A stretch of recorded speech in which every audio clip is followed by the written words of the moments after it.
Hey folks, my name is Greg Sember and I'm going to be working with you with American Government POL 120 online this semester through Davidson County Community College. And I just wanted to take a minute with this video to introduce myself a little bit and maybe give you a sense of some of the expectations that I'm looking at for the course.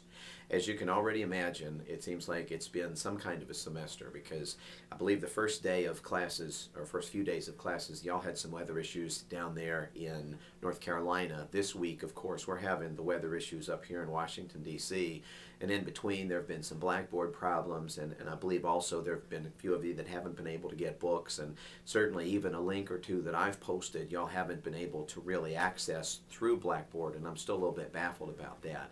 But I think we've got just about everything worked through, with the exception of maybe shoveling some snow up here in the DC area. But as I introduced myself this morning, I have been working with Davidson County Community College for probably about 3 years now, give or take, and it's been a mix of some in-class courses, and then of course I've been doing international relations, now American Government online.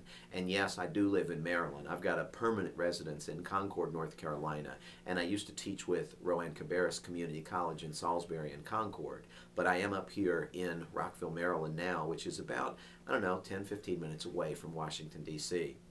As far as I'm concerned, I did graduate from East Carolina University, and I believe some of you had made references to NC State and different things like that on the icebreaker assignment. I just wanted to make a point of pointing out that we did get y'all in football this year, which is something that's a little bit unusual.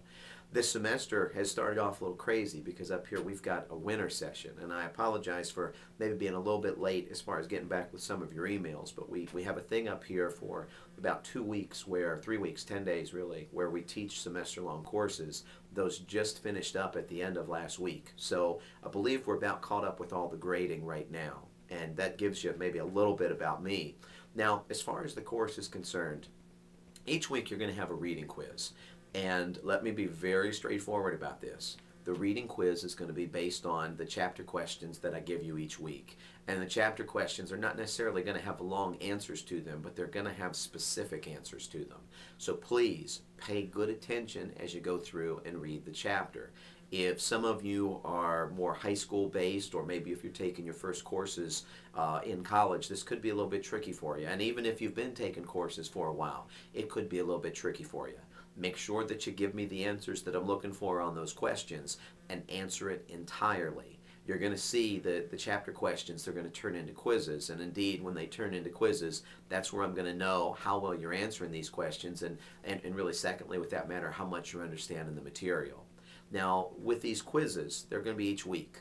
I'm not going to grade you over the course of the semester on a summation of all these quizzes. So the specific multiple choice answers, the specific fill in the blank answers, the specific short answers from the quiz questions, they're not going to be something that I'm going to test you on in a cumulative manner on a midterm or on a final exam. Those are going to be more written based questions. So if you miss a few, give me a call, let's talk about them, let's figure out what you're missing wrong on them. If you want to memorize these answers, that's not necessarily going to help you as far as the course is concerned, because once we move from these multiple choice questions, we're going to move into some different things during the course of the semester. There's going to be every other week an issue paper. The issue papers are fun because I want to get a sense of how you write, and I want to get a sense of how you think, and I want to get a sense of how you process ideas. And with these, oftentimes the articles that I'm going to be giving you, they're not going to have right or wrong answers. It's going to be based on the support that you provide. So the more specific that you are, whether it be explaining your answers, whether it be pulling ideas from the articles, these types of things, that's going to help you out an awful lot. Every other week, when there is not a paper due, there's going to be a discussion board as a general rule that's going to be based on the paper that you just wrote. Again, if there's one rule that I have, and every instructor has them, let's face it, it is be as specific as possible. When you get on that discussion board, I want you to show me what you know. If you get on there and you just agree with everything that everybody else has said, or you basically just use a few different words to state what's already been said, especially if it's at 11:50 the day that it's due, well, that's not going to grade as well. If you get on there and you put some thought into it, if you agree with some of the posts, you disagree with some of the posts, if you show me that you've thought about the material, that's going to do well. And for these papers and these discussion boards, they're based on 25 points. If you do better than 25 points, I'll give you more than 25 points as far as your answers are concerned. Now don't misunderstand, I'm not saying get on the post board and post 50 times, because if you post 50 times and they really aren't good answers, well, you're not really going to get that many points. So really it's based on quality more than it's going to be based on quantity. For the midterm and the final, these are going to be more, they're not going to be multiple choice tests. They're going to be essay type tests. And what I'll do on these is I'll probably give you maybe 15 questions for both and give you the option of answering any 10 of those 15, with each answer being worth about 10 points. These are going to come from the articles. These are going to come from the textbook to a certain extent. These are going to come from videos that I shoot for you as well, and this being one of them. So with this in mind, pay good attention to all of the materials that I give you. I don't believe in wasting your time. I do believe in you being thorough, because I promise I will be thorough on how I test. One last thing for the course of the semester is going to be the campaign assignment. I'm going to give you a campaign assignment a little bit later on, where I'm going to ask you to find me a couple of political ads. Maybe somebody running for president, maybe somebody running for Congress or governor, or maybe somebody running for city council. And I will also provide you some links for a few examples of some of these campaign ads.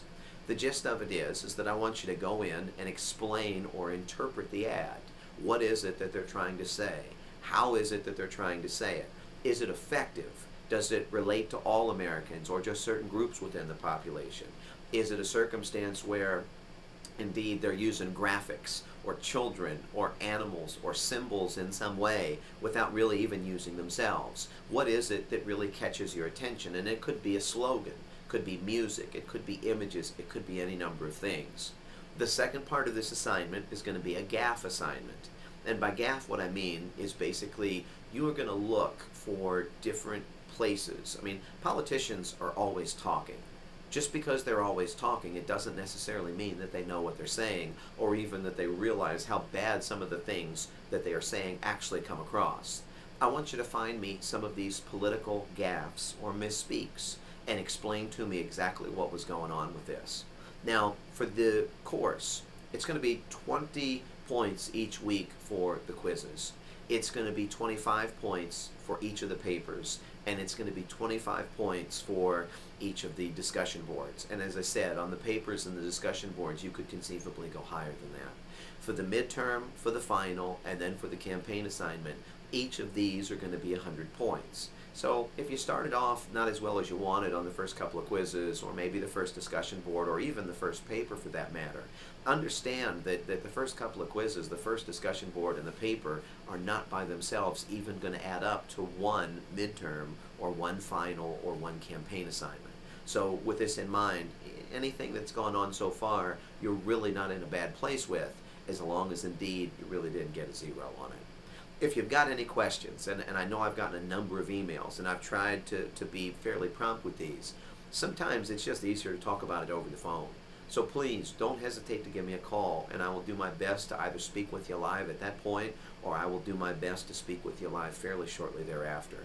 Up here in Maryland, my courses are basically running from about 9 to about 12:30 every day of the week. So typically speaking, the afternoons, particularly maybe after about 1 or 1:30, I should be free, and that's probably a good time to get me. But don't hesitate to call me later into the evening if indeed that's what you need to do.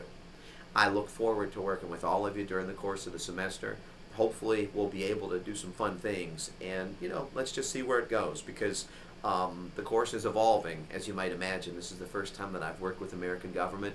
The international relations has always gone well, and to be honest with you, I've enjoyed your discussion boards and your papers for the most part. So let's just see if we can't keep the momentum going, and hopefully we can eliminate some of the glitches. I look forward to working with you, and please don't hesitate to call me if you've got questions.